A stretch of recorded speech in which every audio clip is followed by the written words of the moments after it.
জীবন চলার পথে চোখের পানি আসবে, কেউ যেন এটা মুছে দেখ সে আশা করবেন না। কারণ আজকাল চোখের পানি মুছে দেওয়ার ভিতরেও কেমন জানি কিঞ্চিত একটু অনেক মানুষের স্বার্থ।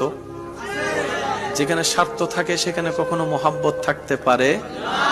কখনো যদি চোখের পানি চলেও আসে দুনিয়ার কোনো কারণে, বুদ্ধিমানের মতো একটা কাজ করবেন, যাই নামাজটা বিছিয়ে সিজদায় পড়ে যাবেন।